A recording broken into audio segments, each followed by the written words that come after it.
ጥያቄና መልስ ላይ ሰዓት እናበጃለን። ወደ ጀዋር እንሄዳለን። ጀዋር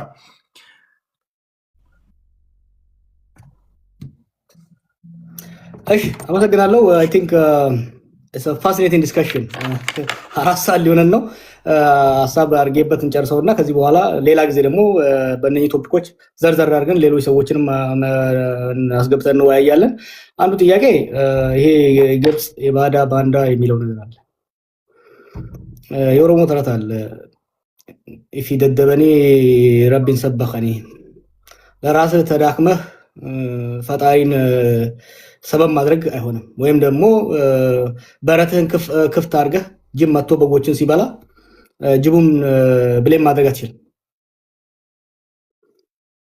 በዚህ ዘመን ብቻ ሳይሆን ከዚህ ዘመን በፊትም ቅድም አስቀምጫቸዋለሁ። ከግብፅ ጋር ሲሪየስ የሆነ የስትራቴጂክ ልዩነት ግጭት አለን። የስትራቴጂክ ጥቅም ግጭት አለን። ከአባይ ወንዝ ጋር በተያያዘ የአባይ ወንዝ ላይ አቅማችን አሟጠን እንዳንጠቀም ሶስት ስትራቴጂ ይጠቀማሉ ብያለሁ። አንዱ የውስጥ ግጭቶችን ማባባስ ነው። ሁለተኛ ከጎረቤት ጋር ማጋጨት ነው። ሶስተኛ ኢንተርናሽናል ፕሬዠር ነው። የውስጥ ግጭቶችን ማባባስ ነው ያልኩት። የውስጥ ግጭት መፍጠር አይችሉም።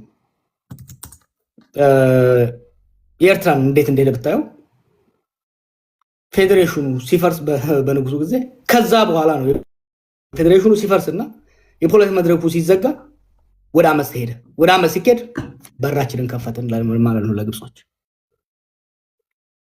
አሁን ደግሞ በዚህ ዘመንም የፖለቲካ ልዩነቶችን በመመካከር ከመፍታት ይልቅ በጦርነት ለመደቆስ በተለይ ደግሞ በተዳከመ የሀገረ መንግስት አቅም ለመደቆስ የተደረገው ሙከራ አማጽያንን ፈጠረ።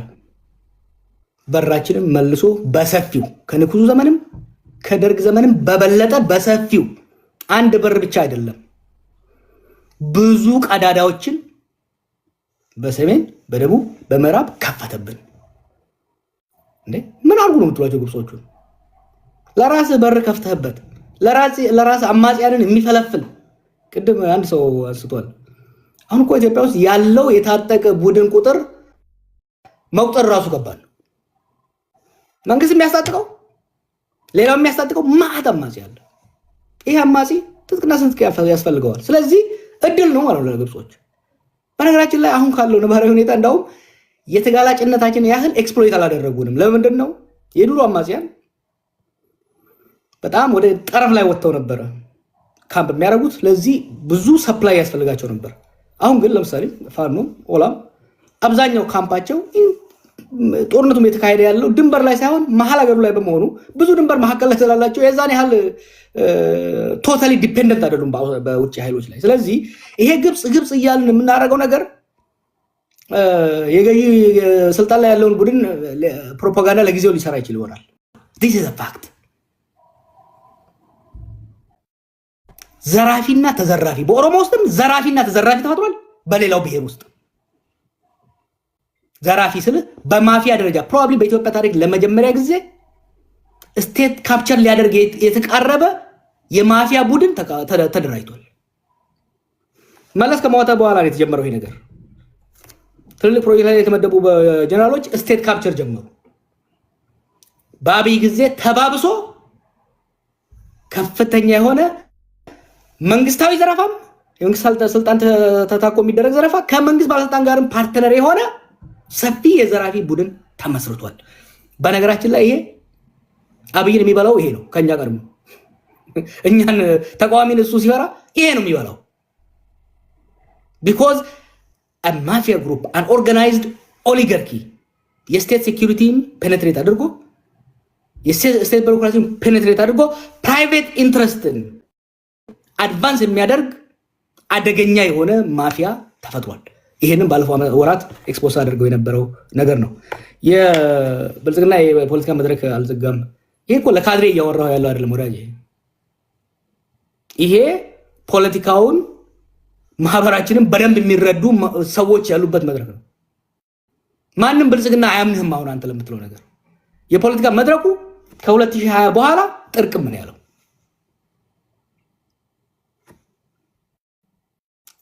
ኦሮሚያ ውስጥ የተደረገው አፈና ኦኤልኤን ወለደ። አማራ ክልል ውስጥ ሊጫወት የፈለገው ቁማር ፋኖን ወለደ። ከህወሓት ጋር የፖለቲካ ልዩነትን በፖለቲካ መድረክ ከመፍታት ይልቅ አውራ ፓርቲን ወደ አውራ ግለሰብ መሪ ለማድረግ የተደረገው ሁኔታ ችግሮችን እየፈጠረ ሄደ ማለት። የብሔር ተኮር ሃይማኖት ተኮር ግጭቶች እኔ እንደፈራሁት እንደውም አልሆኑም።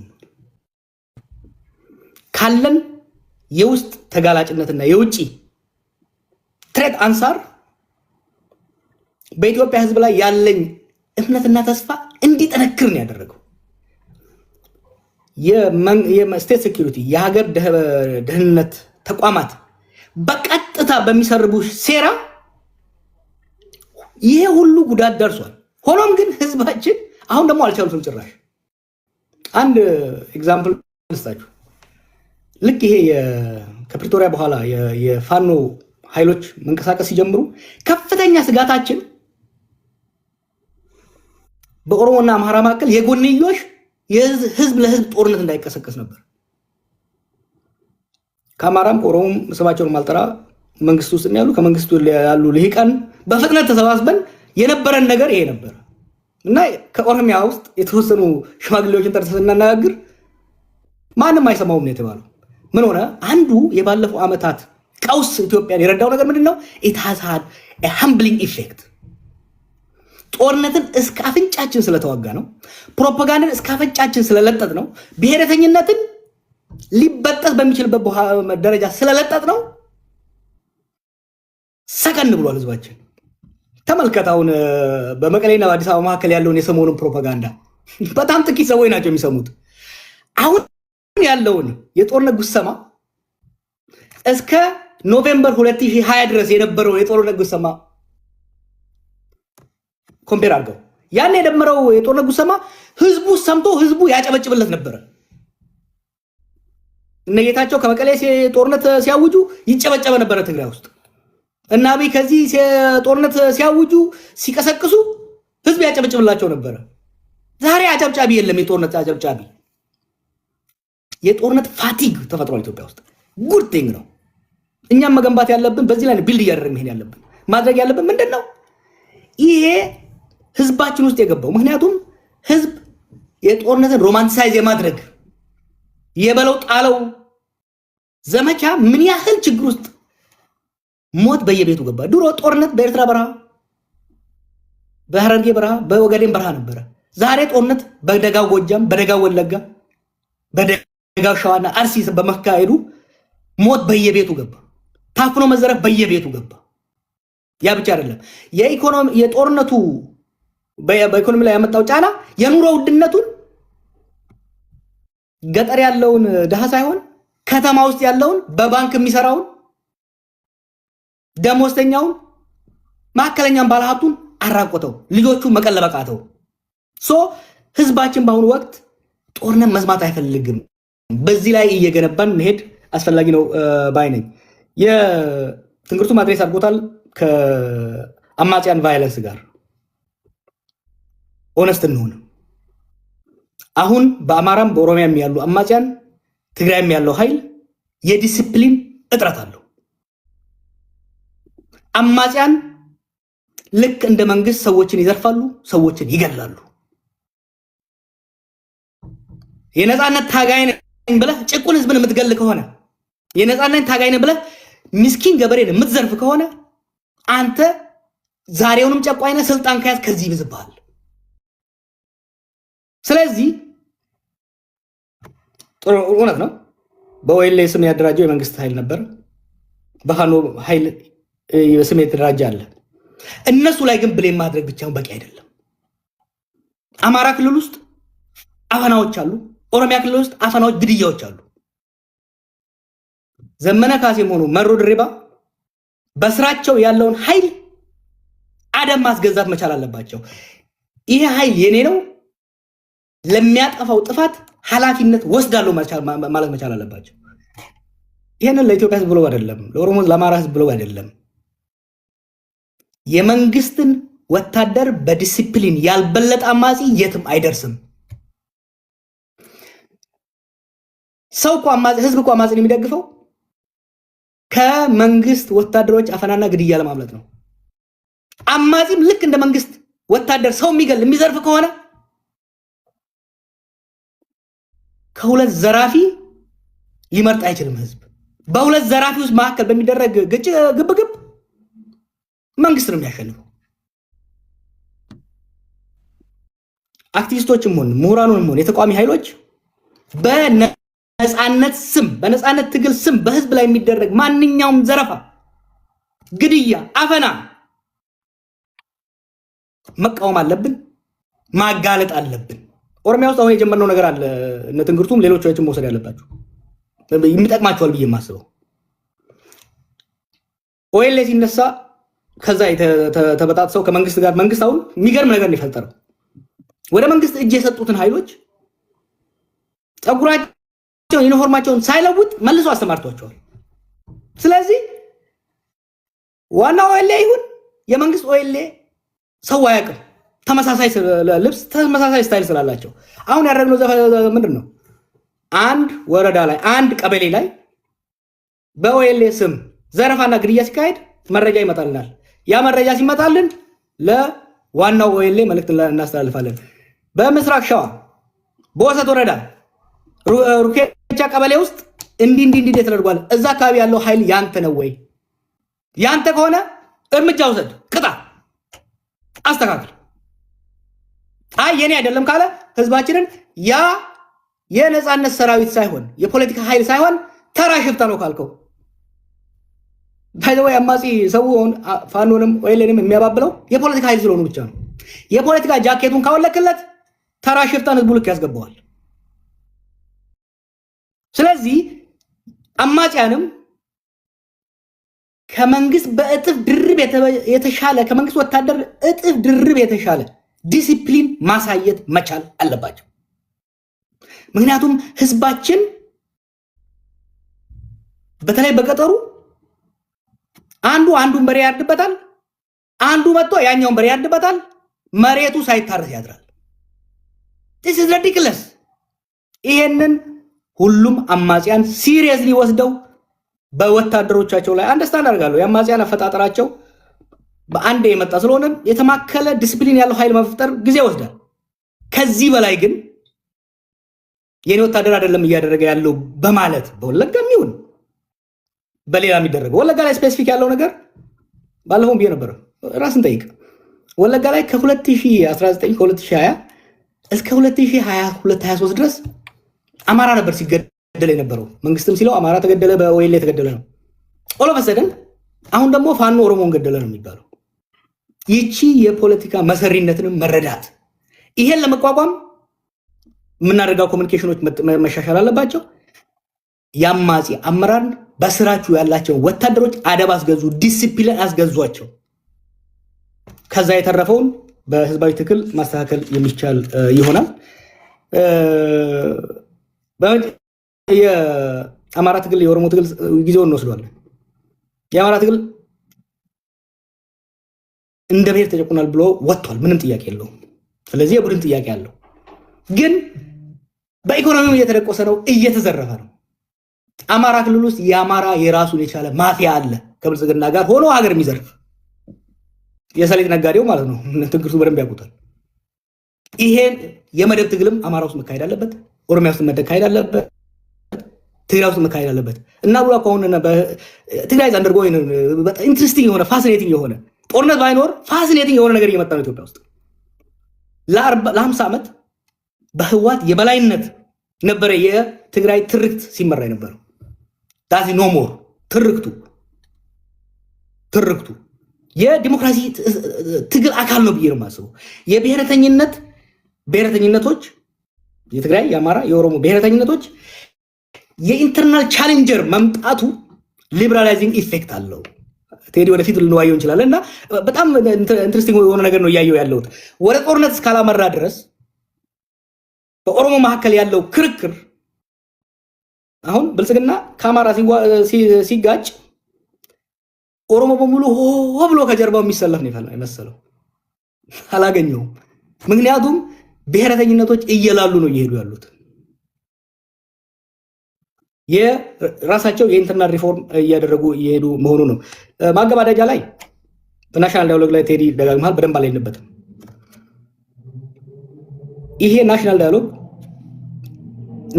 አቺቭ ሊያደርግ የሚገባው ነገር አላገኘም። ነገር ግን ቅድም አሸናፊ ተናግሮታል፣ ተጨናግፏል፣ ግን አደጋ ሊፈጥር ይችላል።